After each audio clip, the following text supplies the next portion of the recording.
सब लोगों को गुज़िश्ता ईद मुबारक। आज हम जो टॉपिक डिस्कस करेंगे जीआईटी से रिलेटेड आप ड्रग्स पढ़ रहे हैं। डेंटिस्ट्री के अंदर तो डायरिया से रिलेटेड डिजीज आपके पास नहीं आएगी, लेकिन आपको ड्रग की एनी हाउ होनी चाहिए।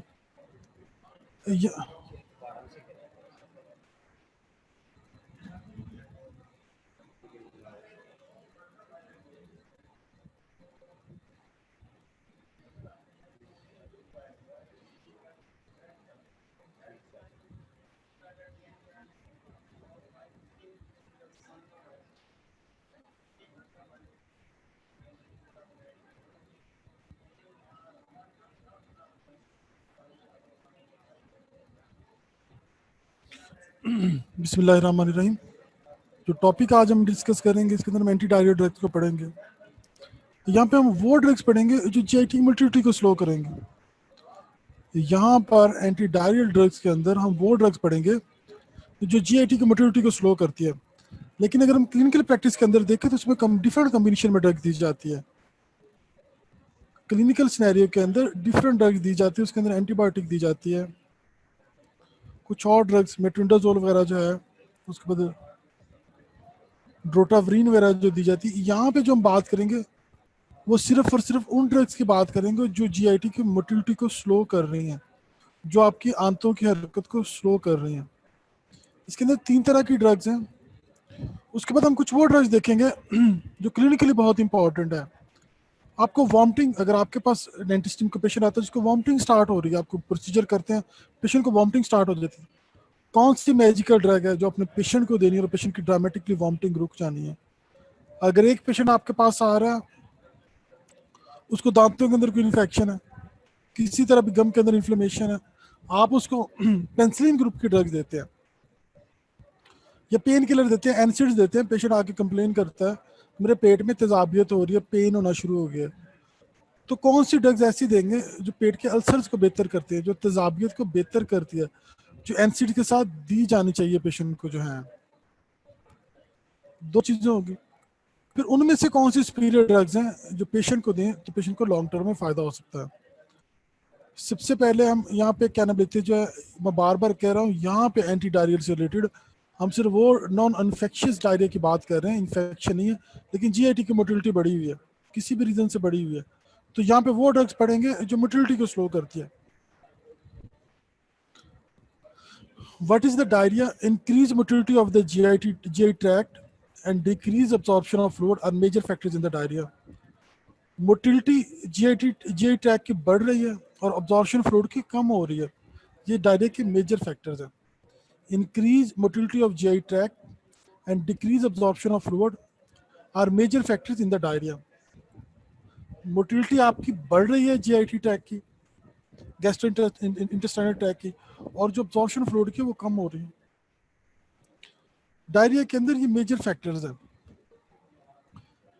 दोबारा मैं डायरिया की डिफाइन करता, increase motility of GI tract and decrease absorption of fluid are major factors in the diarrhoea.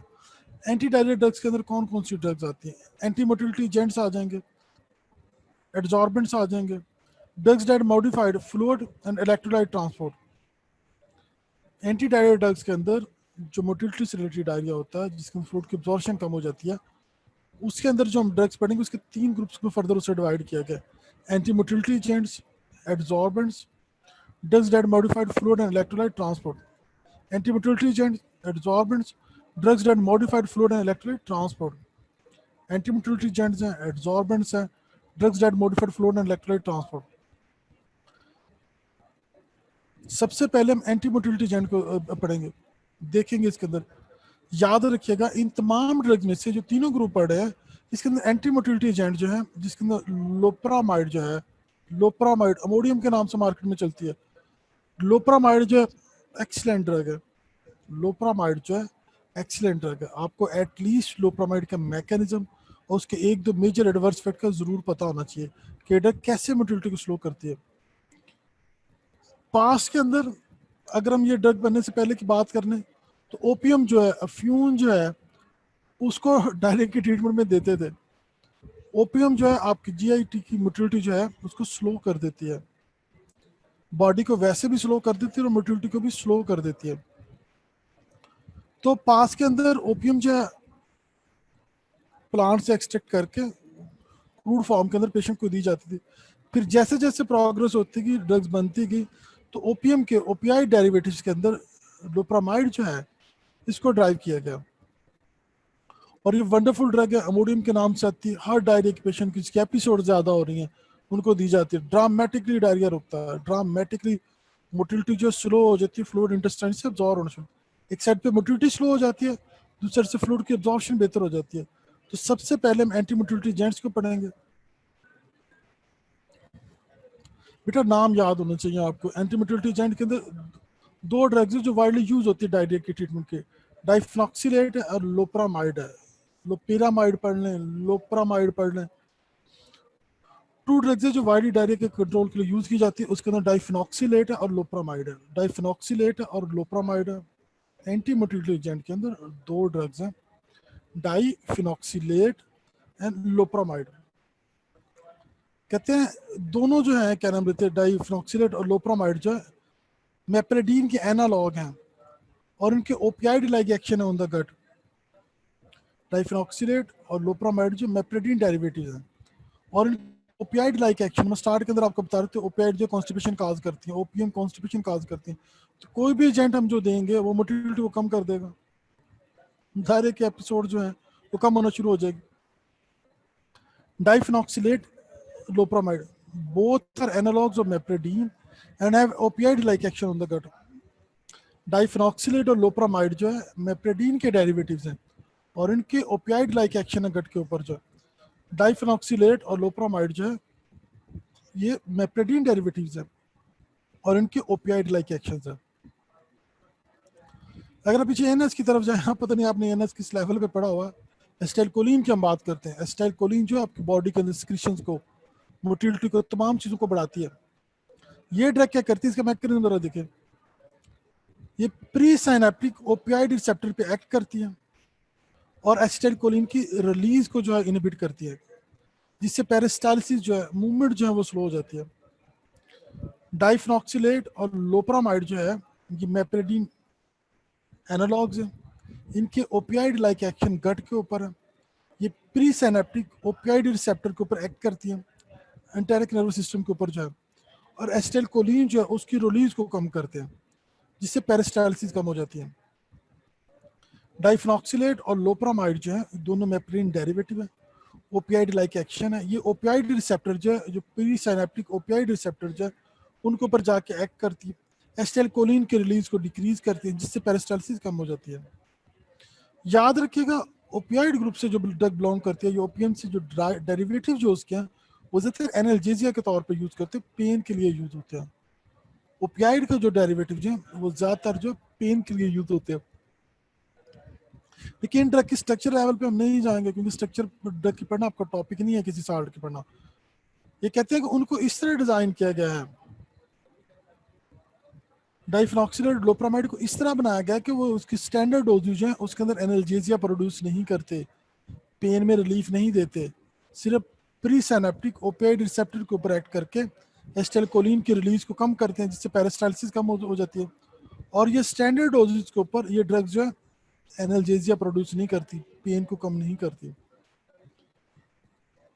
अब ये बुक के अंदर जो इनसे रिलेटेड एक बात लिखी गई है कि ये ड्रग जो टॉक्सिक मेगाकोलोन, जब आप जीआईटी की मोटिलिटी को स्लो कर रहे हैं तो कोलोन जो है फ्लूइड की टेंशन की वजह से बड़ी हो सकती है, जिसको टॉक्सिक मेगाकोलोन कहते हैं। ये ड्रग जो है इनके एक ही मेजर एडवर्स इफेक्ट है, इन ड्रग्स को बच्चों के अंदर और कोलाइटिस के पेशेंट जो हैं उनके अंदर अवॉइड करना चाहिए, क्योंकि ये ड्रग जो टॉक्सिक मेगाकोलोन काज करती है। इस ड्रग को जो है बच्चों और वो पेशेंट जिनके अंदर सीवियर कोलाइटिस है अवॉइड करना चाहिए, क्योंकि ये ड्रग जो टॉक्सिक मेगाकोलोन प्रोड्यूस करती है।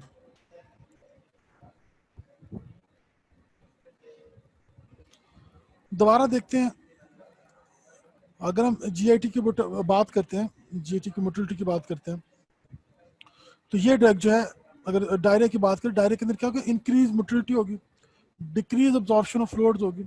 ये मेजर फैक्टर्स हैं डायरिया के अंदर। अब डायरिया के अंदर तीन ग्रुप्स उसने बताया एंटी डायरिया, जो एंटी मोटिलिटी को हम देख रहे हैं।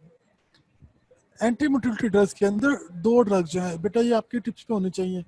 लोपरामाइड बार बार आपको कह रहा हूँ, बहुत अच्छी तरह याद करें, ये क्लिनिकल प्रैक्टिस के अंदर चलती है। एक होता है अपने पास होना और रट्टा लगा लें जैसे मर्जी करके पास हो, एक होता है नॉलेज गेन करना। हाँ, वो ड्रग हमारे यहाँ सबसे बड़ा ड्रॉबैक, यहाँ पे जो फार्माकोलॉजी लोग पढ़ाते हैं वो क्लिनिकली ओरिएंटेड नहीं है, उनका क्लिनिकली एक्सपोजर नहीं है, उन्हें पता ही नहीं है कौन सी ड्रग मार्केट में चल रही है, कौन सी पेशेंट पे चल रही है, वो कॉमन पढ़ाई जा रहे हैं। हमारे यहाँ पे loperamide most commonly use for the treatment of diarrhoea, Imodium के नाम से इसके कैप्सूल आते हैं, अमोडियम के नाम से।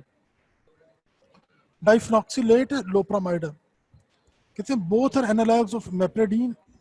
डाइफेनॉक्सिलेट और लोपरामाइड जो मेप्रेडीन के एनालॉग्स हैं और उनके ओपियाइड लाइक एक्शन है ऑन द गट। दोबारा रिपीट करता हूँ, डाइफेनॉक्सिलेट और लोपरामाइड जो है ये मेप्रेडीन के डेरिवेटिव्स हैं और इनके ओपियाइड लाइक एक्शन है। मैंने आपको बताया था ओपीएम क्या करती है, कॉन्स्टिपेशन काज करती है, फ्लूइड की रिटेंशन काज करती है, मोटिलिटी को स्लो करती है। ये ड्रग जो प्री साइनेप्टिक ओपियाइड रिसेप्टर पे एक्ट करते हैं, प्री साइनेप्टिक ओपियाइड रिसेप्टर पे जब एक्ट करते हैं एंटेरिक नर्वस सिस्टम में, तो ये एसिटाइल कोलिन की रिलीज को कम करते हैं। जब एसिटाइल कोलिन की रिलीज कम होगी तो पेरिस्टालिसिस कम हो जाएंगे, पेरिस्टालिसिस कम हो जाएगी तो मूवमेंट नहीं होगी फिकल मैटर की जो है। ये ड्रग जो है नॉर्मल डोज के ऊपर एनाल्जेसिया प्रोड्यूस नहीं करती, at the usual doses they lake analgesic effects. आमतौर पे ओपियाइड ग्रुप की ड्रग जो है वो पेन की ट्रीटमेंट में देते हैं। तो ये ड्रग अपने स्टैंडर्ड लोपरामाइड और डाइफेनॉक्सिलेट जो है अपनी स्टैंडर्ड डोजेज के अंदर जो एनाल्जेसिया प्रोड्यूस नहीं करती, पेन को बेहतर नहीं करती, बल्कि ये जो है ओपियाइड रिसेप्टर पे एक्ट करके एसिटाइलकोलिन की रिलीज को कम करती हैं, जिससे पेरिस्टालिसिस और जेटी की मूवमेंट स्लो हो जाते हैं। कहते हैं ये ड्रग जो टॉक्सिक मेगाकोलोन प्रोड्यूस कर सकते हैं, इसलिए इनको बच्चों के अंदर और सीवियर कोलाइटिस के पेशेंट जो है उनके अंदर अवॉइड करना चाहिए।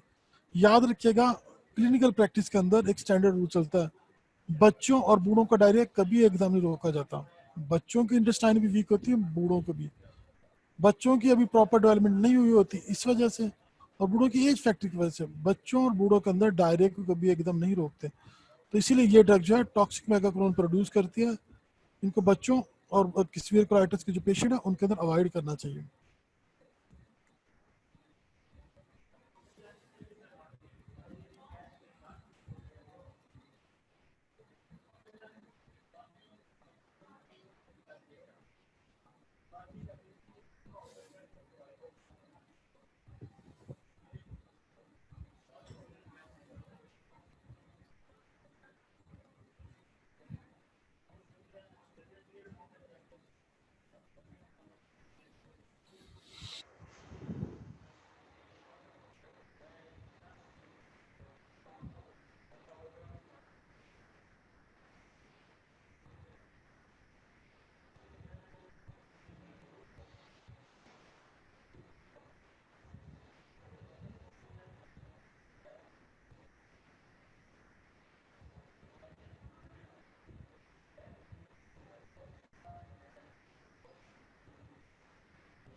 बर्फ फिर बंद होगी।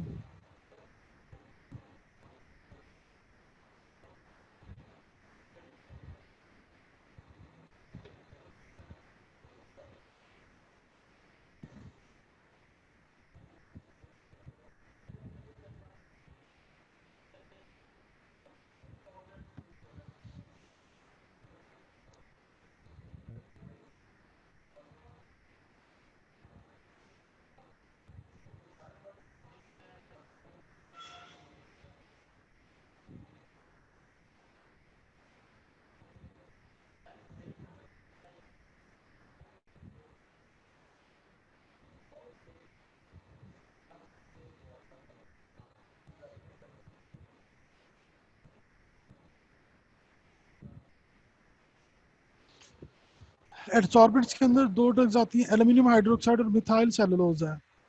एडसॉर्बेंट्स के अंदर दो ड्रग्स आती हैं, एल्यूमिनियम हाइड्रोक्साइड और मिथाइल सेलुलोज है। एडसॉर्बेंट्स के अंदर दो ड्रग्स आती हैं, इसके अंदर एल्यूमिनियम हाइड्रोक्साइड और मिथाइल सेलुलोज है। एडसॉर्बेंट्स के अंदर दो ड्रग्स आती है, एल्यूमिनियम हाइड्रोक्साइड और मिथाइल सेलुलोज है। एडसॉर्बेंट्स के अंदर दो ड्रग्स आ रही हैं, एल्यूमिनियम हाइड्रोक्साइड और मिथाइल सेलुलोज है। हम आपको आगे चल के सीएनएस स्टिमुलेंट के अंदर एक टॉपिक पर सीएनएस स्टिमुलेंट ड्रग्स के ऊपर एक लेक्चर मैं आपको पढ़ाऊंगा। उसके अंदर जितनी आप ड्रग्स एडिक्शन के लिए जो यूज होती है, ज़्यादातर ड्रग्स उसके अंदर शामिल है। कोकेन, कैनिबस इंडिका, चर्स जो है, गर्दा, हेरोइन, ये सारे टॉपिक को डेप्थ में वहाँ पे पढ़ाएंगे। हेरोइन वगैरह भी ओपीएम से ड्राइव की जाती हैं। याद रखिएगा, जो चीज़ें ओपीएम से ड्राइव की जाती हैं, ये तमाम ड्रग्स स्ट्रॉन्ग पेन किलर होती हैं। पेन किलर के साथ साथ की हीरोइन वगैरह जो यूफोरिया प्रोड्यूस करती हैं, लोग इसको इस्तेमाल करने से खुशी महसूस करते हैं, रिलैक्सेशन फील करते हैं। लेकिन आपको बताएंगे कि लोग जो हीरोइन और एडिक्शन की चीज़ें किस पर्पज़ के लिए स्टार्ट में यूज़ करते हैं, कौन सी इंजॉयमेंट और कौन सी चीज़ें उनको अट्रैक्ट करती हैं, वो ये यूज़ करते हैं, फिर उसके अंदर वो फंस जाते हैं और बहुत थोड़े टाइम में एक्सपायर हो जाते हैं। एड्जॉर्बेंट्स के अंदर दो ड्रग्स हैं, एल्यूमिनियम हाइड्रोक्साइड और मिथाइल सेलुलोज है। ये दोनों जो है डायरिया को कंट्रोल करने के लिए यूज़ की जाती हैं। कहते हैं ये ड्रग जो है इंटेस्टाइनल म्यूकोसा जो है उसकी कोटिंग काज करती है, उसको इंटेस्टाइनल टॉक्सिन और माइक्रो ऑर्गेनिज्म से प्रोटेक्ट करती है। एल्यूमिनियम हाइड्रोक्साइड और मिथाइल सेलुलोज जो है वो इंटेस्टाइनल म्यूकोसा जो है उसकी कोटिंग काज करती है, उसको टॉक्सिन और माइक्रो ऑर्गेनिज्म से प्रोटेक्ट करती है। एब्जॉर्बेंट एजेंट जो उनके अंदर एल्यूमिनियम हाइड्रोक्साइड और मिथाइल सेलुलोज डायरिया को कंट्रोल करने के लिए यूज होती है। ये एजेंट जो है इंटेस्टाइनल टॉक्सिन माइक्रो ऑर्गेनिज्म जो है, एल्यूमिनियम हाइड्रोक्साइड और मिथाइल सेलुलोज जो आपके इंटेस्टाइनल म्यूकोसा जो है उसकी कोटिंग काज करती है, जिसकी वजह से इंटेस्टाइनल टॉक्सिन और माइक्रो ऑर्गेनिज्म जो है ये एब्जॉर्ब नहीं हो सकते। They are much less than effective than anti-motility agents. They can interfere with the absorption of certain other drugs. Start के अंदर मैंने बताया कि एंटी-मोटिलिटी एजेंट जो है जिसके अंदर डाइफेनॉक्सिलेट और लोप्रामाइड जो वो मेन ड्रग्स हैं। डाइफेनॉक्सिलेट और लोप्रामाइड जो मेन ड्रग है। उसके बाद एड्जॉर्बेंट्स आते हैं, इनके अंदर एल्यूमिनियम हाइड्रोक्साइड है और मिथाइल सेलुलोज है। ये ड्रग जो है क्या नाम लेते हैं, आपके इंटेस्टाइनल म्यूकोसा जो उसकी कोटिंग काज करती हैं। ये ड्रग जो है आपके इंटेस्टाइनल म्यूकोसा जो है उसकी कोटिंग काज करती है, इंटेस्टाइनल टॉक्सिन और माइक्रो ऑर्गेनिज्म को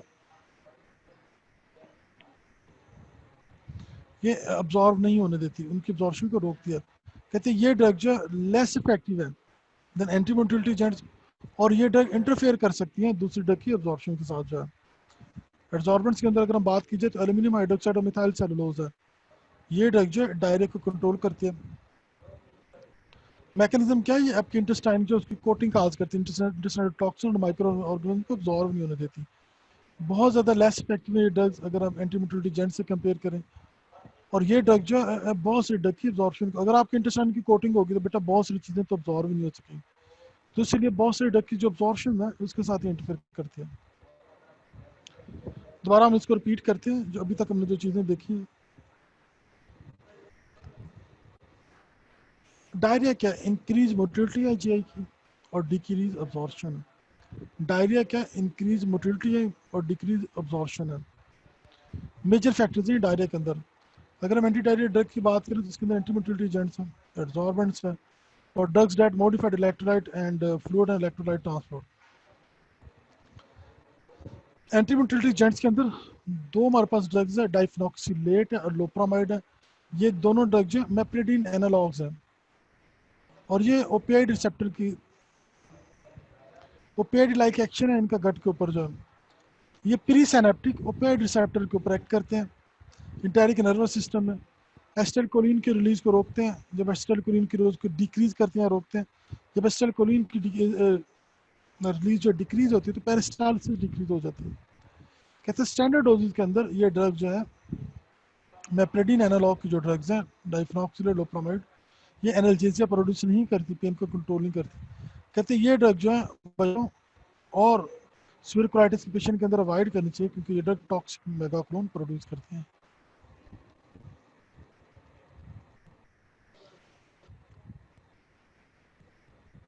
अब एड्जॉर्बेंट्स पे आते हैं।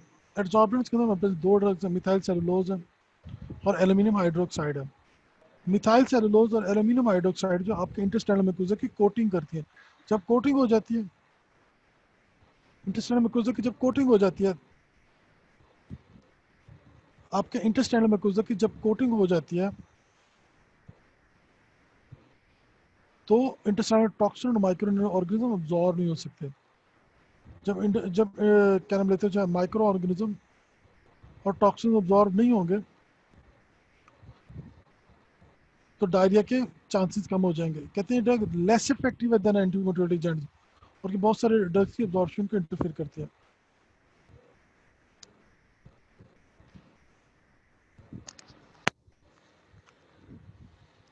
Agents that modified fluid and electrolyte transport, bismuth subsalicylate, agents that modified fluid and electrolyte transport, bismuth subsalicylate, agents that modified fluid and electrolyte transport के अंदर कौन से बिस्मथ सबसैलिसाइलेट है।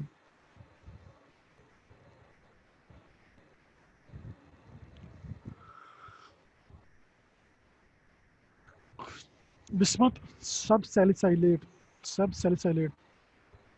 कहते हैं ट्रैवलर डायरिया को ट्रीट करने के लिए यूज करते हैं। ये फ्लूइड के सिक्रीशन को बाउल के अंदर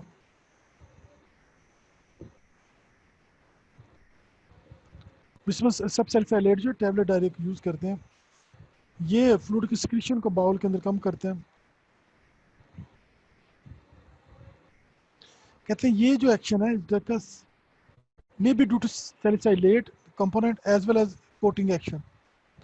इसमें सब सैलिसाइलेट जो है एक साइड पे कोटिंग काज करता है आपके इंटेस्टाइनल म्यूकोसा की, दूसरी साइड पे सिक्रीशन को क्या नाम लेता है आपके बाउल के अंदर कम करता है। अगर हम इसके एडवर्स इफेक्ट की बात की जाए तो इसके अंदर ब्लैक टंग और ब्लैक स्टूल शामिल है। इसमें सब सैलिसाइलेट के एडवर्स इफेक्ट की बात की जाए तो ब्लैक टंग और ब्लैक स्टूल शामिल है। अगर हम लोप्रामाइड की बात की जाए तो उसके अंदर टॉक्सिन जो है, अगर हम जो है एब्जॉर्बेंट्स की बात की जाए तो उसके अंदर जो ज़्यादातर ड्रग के एब्जॉर्प्शन के साथ इंटरफेयर करते हैं। Agents that modified electrolyte fluid and electrolyte transport, उसके अंदर बिस्मथ सबसैलिसाइलेट है। Agents that modified electrolyte transport, उसके अंदर बिस्मथ सबसैलिसाइलेट है। बिस्मथ सबसैलिसाइलेट ट्रैवलर डायरिया के लिए यूज होता है। कहते हैं ये आपके जो फीकल मैटर है, जो बावल जो है, बावल मूवमेंट जो है उसकी क्या नाम है उसके अंदर फ्लूइड के सिक्रीशन को कम करता है। कहते हैं इसके दो एक्शन होते हैं। सिक्रीशन का कम होना जो है सैलिसाइलेट कंपोनेंट की वजह से हो सकता है। उसके अलावा ये जो इंटेस्टाइनल म्यूकोसा की कोटिंग भी काज करते हैं। दो एडवर्स इफेक्ट है, ब्लैक टंग है और ब्लैक स्टूल है। ब्लैक टंग है और ब्लैक स्टूल है।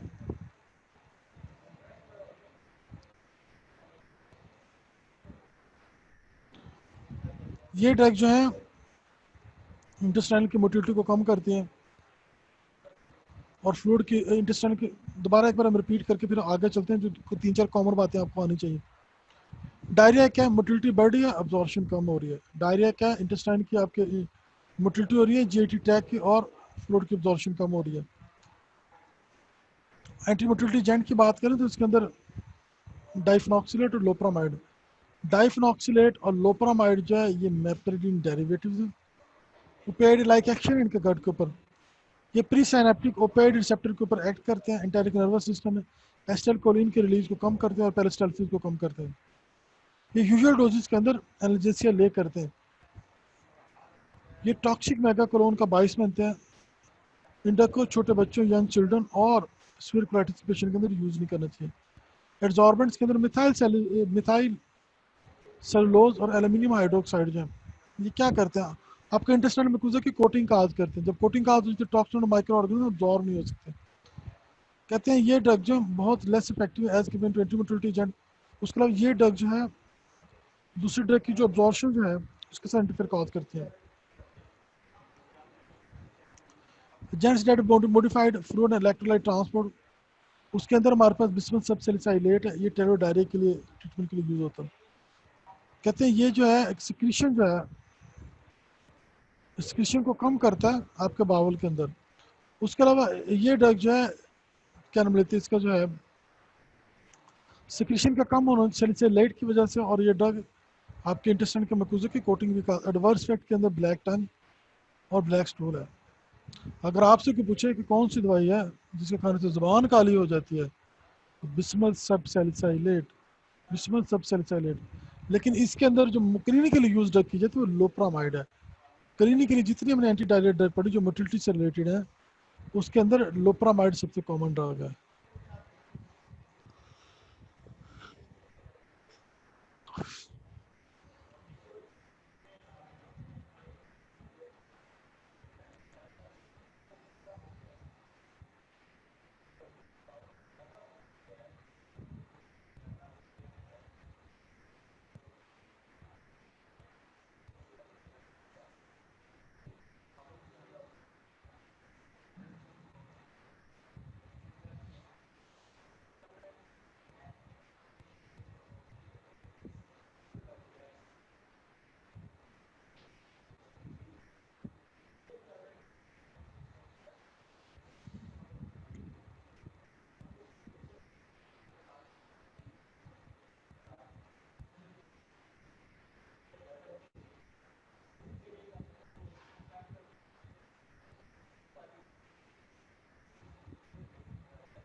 अब कुछ बातें हम जो है वॉमिटिंग से रिलेटेड करेंगे। नॉजिया वॉमिटिंग जो है, अगर आपके पास क्लिनिक के अंदर पेशेंट आ जाता है, पेशेंट को सीवियर वॉमिटिंग हो रही है, वॉमिटिंग रुक नहीं रही, तो बेटा क्लिनिकल प्रैक्टिस के अंदर वो चीज़ें देते हैं जो मैजिकल इफेक्ट करें, ना कि वो चीज़ें देते हैं कि पेशेंट आपको देखता रहे कि आप क्या करें।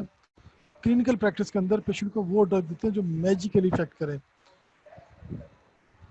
स्टीराइड, डेक्सामेथासोन की बात करते हैं। डेक्सामेथासोन के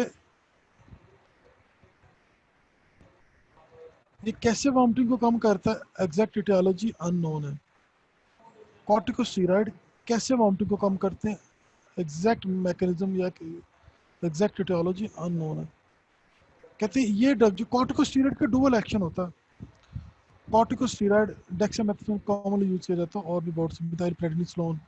स्टेरॉइड दो काम करते हैं, एक आपके कह लें कि ब्रेन के ऊपर वॉमिटिंग सेंटर पे एक्ट करके वॉमिटिंग को कम करते हैं, साथ ही आपके इंटेस्टाइन पे एक्ट करके इन्फ्लेमेशन को डाउन करते हैं और फ्लूइड की रिटेंशन काज करते हैं। ये स्टीरॉइड जो है ना सिर्फ वॉमिटिंग में हेल्प करते हैं, बल्कि जो डायरिया के पेशेंट होते हैं उनमें भी इंटेस्टाइन पे एक्ट करके फ्लूइड की जो लीकेज जो है, जो डायरिया में लॉस हो रहे हैं, उनको कम करते हैं। अगर आपके पास कोई भी पेशेंट आ जाए जिसकी वॉमिटिंग हो जा रही है, आपने कोई डेंटल प्रोसीजर परफॉर्म करना है, आपने को उसको स्टेबल करना, पेशेंट को है कोई चीज़ को एस्पिरेट ना कर जाए, तो कॉर्टिकोस्टेरॉइड को डेक्सामेथासोन और ऑन्डेनसिट्रोन जो है 5-HT3 रिसेप्टर एंटागोनिस्ट है। ऑन्डेनसिट्रोन, डोलोसिट्रोन, ये बहुत सारे सिट्रोन का वर्ड आएगा, डेग आप पढ़ेंगे। हमें कॉर्टिकोस्टेरॉइड का थोड़ा सा हम देखते हैं। कॉर्टिकोस्टेरॉइड कहते हैं डेक्सामेथासोन और मिथाइल प्रेडनिसोलोन जो है, इनकी एंटीमिटिक प्रॉपर्टीज है, but the basis of these effects are known, पता नहीं है, लेकिन वॉमिटिंग को कम करते हैं, ड्रामेटिकली कम करते हैं। These agents appear to enhance the efficacy of 5-HT3 receptor antagonist for the prevention of acute and delayed nausea and vomiting in the patient receiving moderate to high metogenic chemotherapy regimes. तो ये drug जो है corticosteroid को जो 5-HT3 receptor antagonist, जिसके अंदर हमारे पास ऑन्डेनसिट्रोन है, ये ऑनसेट के नाम से मार्केट में आती है। ऑन्डेनसिट्रोन जो ऑनसेट के नाम से टैबलेट और इंजेक्टेबल फॉर्म में आती है। तो कॉर्टिकोस्टेरॉइड डेक्सामेथासोन को कंबाइन करके 5-HT3 रिसेप्टर एंटागोनिस्ट ऑन्डेनसिट्रोन के साथ दिया जाता है। अभी कम्बिनेशन में एंटी वॉमिटिंग ड्रग की कम्बिनेशन में कौन सी है? अगर हम डेक्सामेथासोन और ऑन्डेनसिट्रोन को देते हैं तो वॉमिटिंग 90% से ऊपर रुक जाती है। अगर हम डेक्सामेथासोन को ऑन्डेनसिट्रोन 5-HT3 रिसेप्टर एंटागोनिस्ट के तौर पे देते हैं तो वॉमिटिंग आपकी जो है 90% रुक जाती है। उसके बाद दूसरे नंबर पे जो आती है डेक्सामेथासोन है, डाइफिनहाइड्रामाइन है, मीटोक्लोप्रामाइड है, ड्रोपेरिडोल वगैरह आ जाती है, उनकी एफिकेसी 76% है। अच्छा, एक और आपको इंटरेस्टिंग बात बता दी है, लोरेज़ेपाम का नाम लिखा हुआ। अगर एक पेशेंट को वॉमिटिंग हो रही है तो उन्हें मोटिलिटी को स्लो करना, चीज़ों को रिलैक्स करना, तो आपकी स्लीपिंग पिल जो है एल्प्राजोलाम, लोरेज़ेपाम, बहुत सारी आती है बेंजोडाइज़ेपिन ग्रुप की ड्रग जो है, ये भी वॉमिटिंग के लिए दी जाती है। पेशेंट की मोटिलिटी स्लो होगी, उसको वॉमिटिंग नहीं होगी। क्लोराज़ेपाम, डेक्सामेथासोन और मिटोक्लोप्रामाइड ये 63% है। टाइफिनाइड्रामीन, डेक्सामेथासोन और मिटोक्लोप्रामाइड 58%। आप देखिए जितने भी कॉम्बिनेशन है उनमें सबके अंदर डेक्सामेथासोन स्टीरॉइड शामिल है। आल्दो अभी तक जो साइंटिस्ट जो है इसके एग्जैक्ट मैकेनिज्म को नहीं जान सके कि कीमोरिसेप्टर ट्रिगर जोन जो आपके फोर्थ वेंट्रिकल एरिया पोस्टिमा के अंदर कीमोरिसेप्टर ट्रिगर जोन पे जाके ये किस तरह एक्ट करती हैं, कैसे वहाँ से वॉमिटिंग को कंट्रोल करती हैं, स्टिल अननोन है।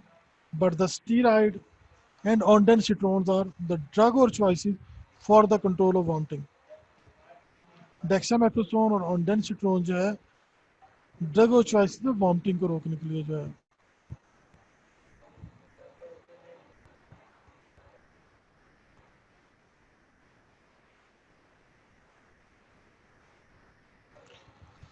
ये पीपीआई ग्रुप की ड्रग से देखेंगे, proton pump inhibitor groups, proton pump inhibitor. इसके अंदर एक बहुत इंपॉर्टेंट क्वेश्चन पूछा जाता है, वो ड्रग जो प्रोटॉन पंप को इनहिबिट करती हैं, पेट के अंदर एसिडिटी को कम करती हैं, ये तेजाब के लिए यूज की जाती हैं, पेप्टिक अल्सर के लिए, तेजाब के लिए, सीने में जलन हो रही है पेशेंट को, पेन किलर दिए, पेशेंट कंप्लेन कर रहा तो ये उनको दी जाती है। अब इससे रिलेटेड क्वेश्चन पूछा जाता है कि प्रोटॉन पंप इनहिबिटर जो है, अगर ये प्रोटॉन पंप्स को इरिवर्सिबली इनहिबिट कर देते हैं, कहते हैं प्रोटॉन पंप इनहिबिटर की ग्रुप जो है प्रोटॉन पंप को इरिवर्सिबली इनहिबिट कर देते हैं। अगर प्रोटॉन पंप इरिवर्सिबली इनहिबिट हो गया तो पेशेंट को हम डेली बेसिस पे ड्रग क्यों दे रहे हैं? अगर प्रोटॉन पंप ग्रुप की ड्रग जो है,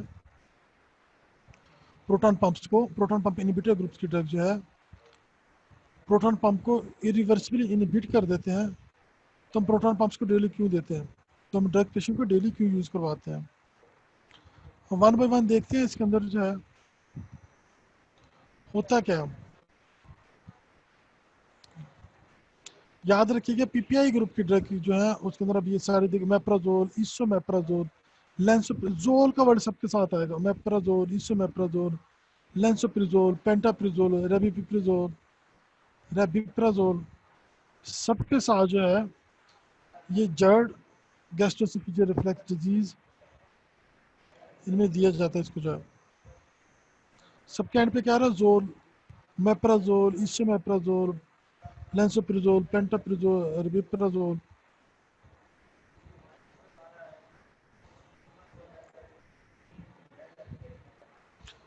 अब कहते हैं कि ये ड्रग जो पीपीआई ग्रुप की ड्रग जो है इनको एम्प्टी स्टमक लेना चाहिए। The bioavailability of all agent is decrease approximately 50% by the food.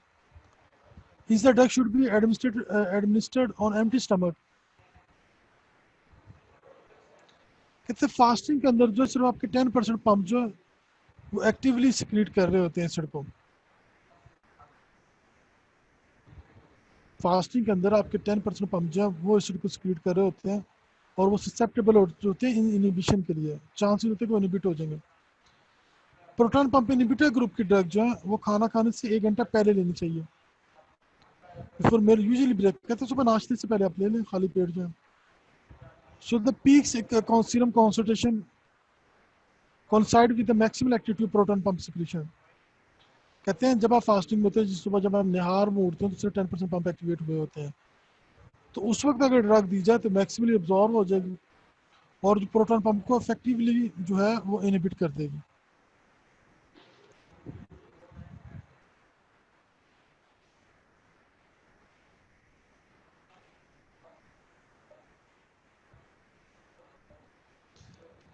These drugs have a short serum half-life of about 1.5 hours. कहते हैं इनकी तकरीबन चंद घंटे होती है, 2-4 घंटे हाफ लाइफ जो है, लेकिन जो एसिड इनहिबिशन होती है वो 24 घंटे तक कर रही है। To the irreversible inactivation of proton pump, और ये प्रोटॉन पंप को इरिवर्सिबली इनहिबिट कर देती है। इनकी हाफ लाइफ अगरचे 1.5-2 घंटे होती है, लेकिन एसिड की इनहिबिशन 24 घंटे तक करती है और प्रोटॉन पंप को इरिवर्सिबली इनहिबिट कर देती है। ये ड्रग जो है इनकी हाफ लाइफ जो है 1.5 आवर्स, 2-3 घंटे होती है। आप देख लीजिएगा, ये पीछे आपको चार्ट दिखा देते हैं, ये देख लीजिए। हाफ लाइफ की बात कीजिए तो 1.3, 1.6, 1.75, 2.5 to 4, 3, तकरीबन को 1 घंटे से लेकर 4-5 घंटे तक होती है। Vary from drugs to drug. Proton pump group की ड्रग जो है, इनहिबिटर ग्रुप की ड्रग जो है प्रोटॉन पंप को इनकी हाफ लाइफ 1.5 आवर तक होती है, लेकिन वैसे ये एसिड की इनिबिशन 24 आवर तक कर देती है, और ये प्रोटॉन पंप को इरिवर्सिबली इनिबिट कर देती है। कहते पंप्स को दोबारा सिंथेसाइज होने के लिए 18 घंटे चाहिए होते हैं। क्वेश्चन क्या पूछा था कि अगर ये ड्रग प्रोटॉन पंप को इरिवर्सिबली इनिबिट कर देती है तो हम पेशेंट को डेली ड्रग क्यों देते हैं?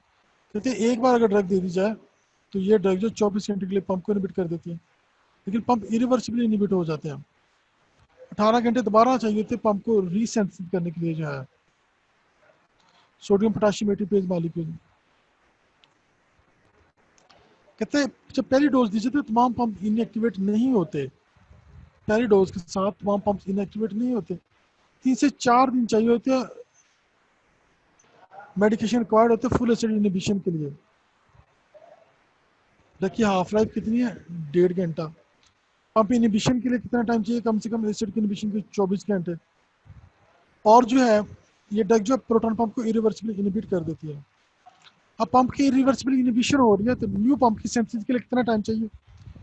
आपको 18 घंटे चाहिए ताकि नए पंप सिंथेसाइज हो जाए। जब पहली डोज देते हैं तो तमाम पंप जो है वो इनएक्टिवेट नहीं होते, 3 से 4 डे चाहिए होते हैं पंप की फुल इनिबिशन और एसिड की नील सिक्रीशन के लिए। 3 से 4 दिन चाहिए होती है ताकि क्या नाम होते जो है फुल एसिड इनिबिशन के लिए चाहिए होते हैं। कहता है 3 से 4 दिन चाहिए तो फुल एसिड को स्टॉप करने के लिए, और 3 से 4 दिन दोबारा चाहिए तो फुल एसिड के रिटर्न के लिए जो है प्रोटॉन पंप इनहिबिटर ग्रुप की ड्रग जो है ये फूड के साथ इंटरफेयर करती हैं। इनको हमेशा एम्प्टी स्टमक देना चाहिए, खाना खाने से 1 घंटा पहले।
फिर ये साइड पे नहीं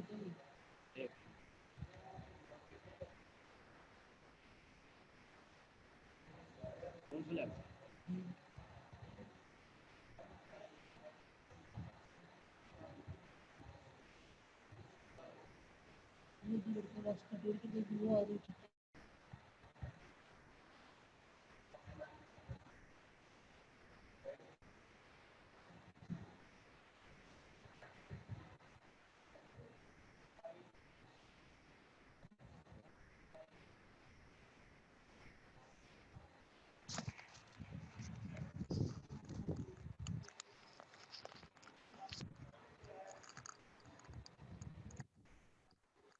एक यहाँ पे नेट के इस तरह का डिस्कनेक्ट हो जाता है, ना अगला पता चलता है ना पिछला पता चला क्या बात है।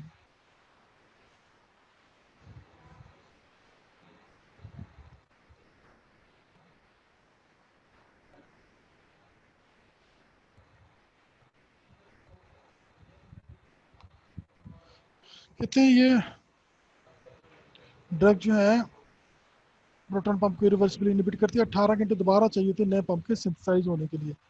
और ये तकरीबन 3 से 4 दिन चाहिए थे तमाम पम्प्स के इनहिबिशन के लिए। और अगर आप ड्रग को बंद कर देते हैं तो 3 से 4 दिन दोबारा चाहिए थे एसिड की सिक्रीशन के लिए जो है।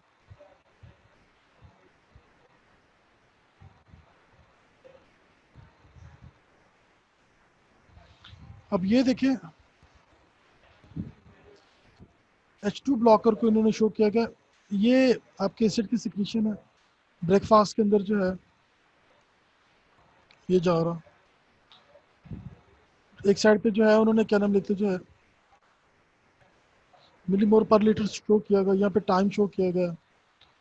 एसिड की सिक्रीशन सुबह में ज़्यादा होती, फिर डिप जाता, फिर ज़्यादा हो जाती, फिर लंच में ज़्यादा होती, फिर दोपहर को जब आप डिनर करते तब ज़्यादा हो, फिर नाइट में ज़्यादा हो जाती है।